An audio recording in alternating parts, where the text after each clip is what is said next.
Commander Vexthera clicked her mandibles in what could only be described as pure irritation. Here she was, standing in the observation deck of the Galactic Council's most secure facility, watching what was supposed to be the most entertaining spectacle in 3-star systems. And it was about to become the most embarrassing moment of her career.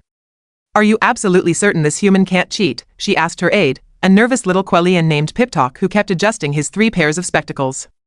"Completely certain, Commander." Pip-Talk squeaked, his voice cracking on the last syllable.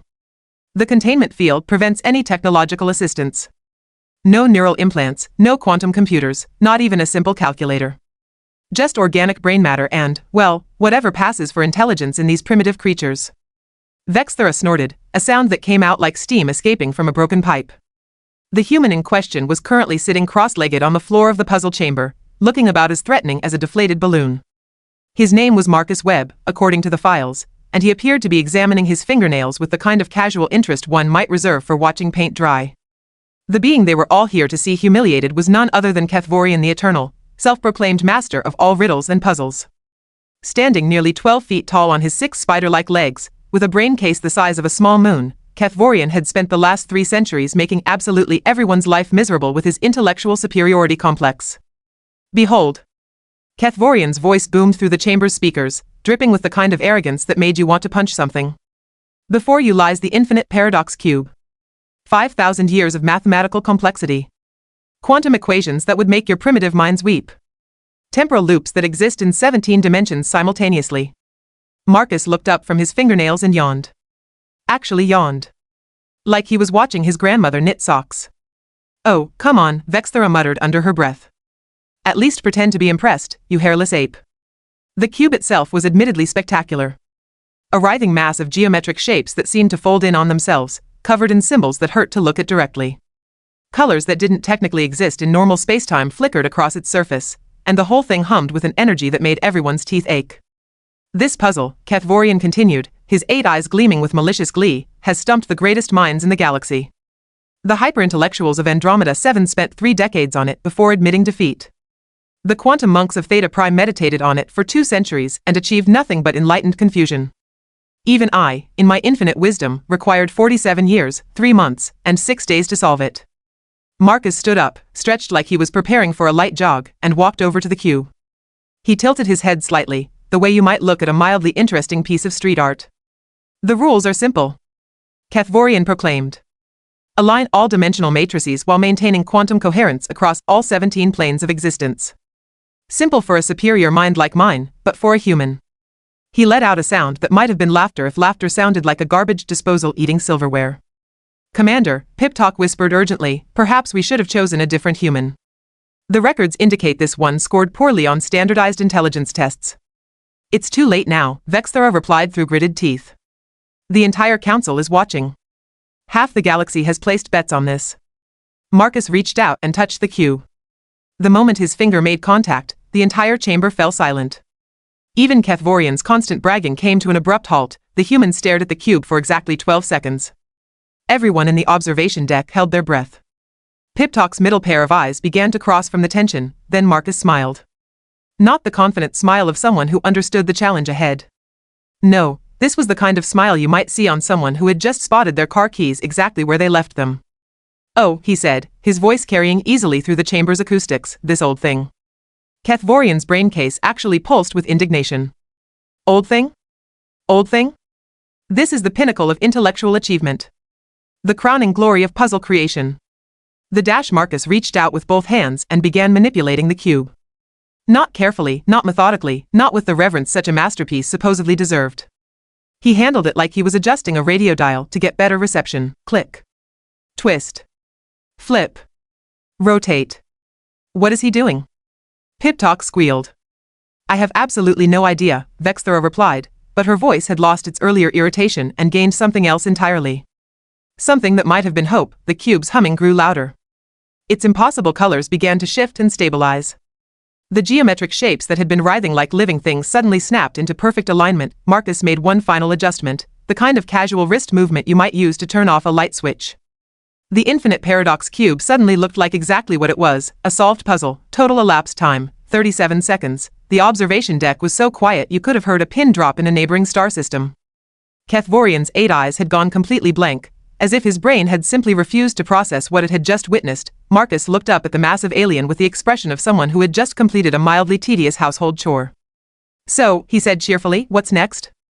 The silence stretched on for what felt like 3 geological epochs. Somewhere in the observation deck, a Trilaxian diplomat's breathing apparatus made a tiny wheezing sound that seemed deafeningly loud in the stunned quiet. Keth'vorian's braincase began to pulse rapidly, shifting through colors that probably had names in languages that hadn't been invented yet.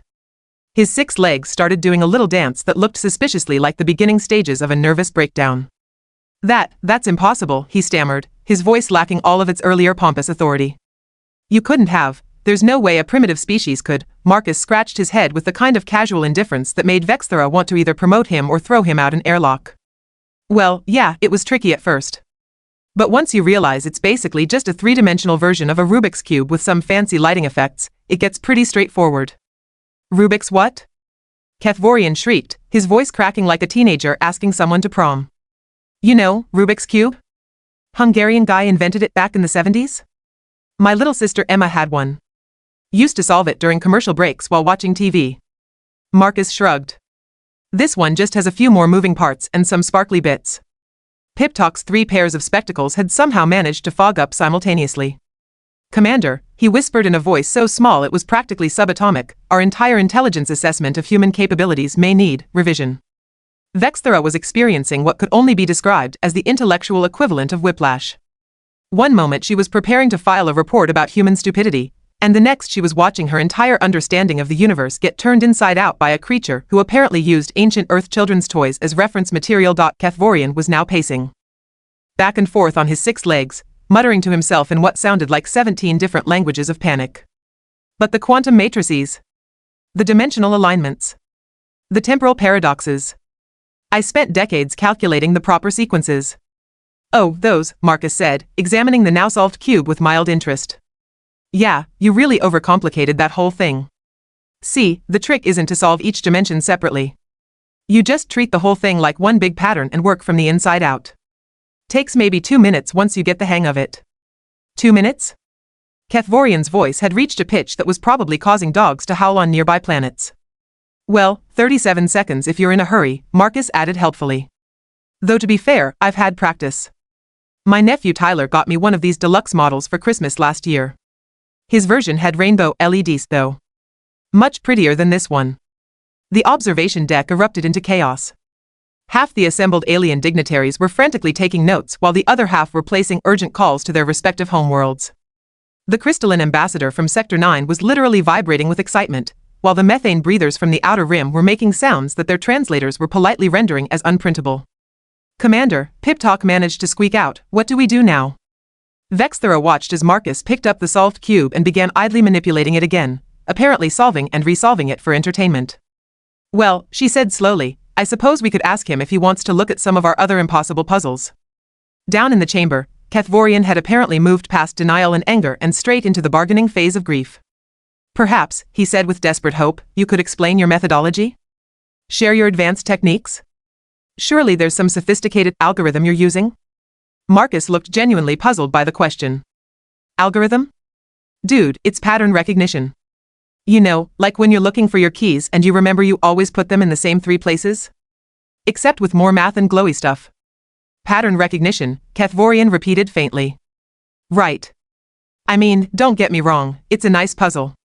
Good craftsmanship, excellent color coordination, and the quantum humming is a nice touch. But at the end of the day, it's still just a puzzle. And humans?" Marcus grinned with the kind of confidence that made empires nervous. "Well, we're really good at figuring things out." The master of all riddles and puzzles stood there for a long moment, his massive brain case dimming to a sad gray color. Then, with the dignity of someone whose entire identity had just been casually dismantled by a hairless primate, he began to walk toward the chamber's exit. "Where are you going?" Marcus called after him. Keth'vorian paused at the doorway. "To reconsider my life choices," he said quietly. "And possibly to hide under a rock for the next few centuries." As the self-proclaimed master shuffled away, Marcus turned to look up at the observation deck, apparently noticing his audience for the first time. He waved with the cheerful enthusiasm of someone who had just helped a neighbor change a flat tire. "So," he called out, his voice carrying easily through the chamber, "anybody else got any fun brain teasers?" I've got time. Vexthera looked around at her fellow council members, all of whom were staring at the human with expressions ranging from awe to terror to what might charitably be called existential dread. Pip talk, she said finally, cancel my afternoon meetings? Why, Commander? Because, she replied, watching as Marcus began juggling pieces of the supposedly impossible puzzle, I have a feeling we're going to need to completely rewrite our first contact protocols. Starting with the section about never challenging humans to solve things. Should I also cancel tomorrow's meetings? Vexthera watched Marcus catch all 17 pieces of the multidimensional puzzle in perfect sequence while whistling what sounded like an ancient Earth tune called Twinkle Twinkle Little Star. Cancel everything, she said. We're going to be busy for a while. And somewhere in the depths of space, the words spread from species to species, from world to world, carried by quantum communicators and hyperspace relays. Never, ever bet against a human when it comes to solving puzzles. We're annoyingly good at it.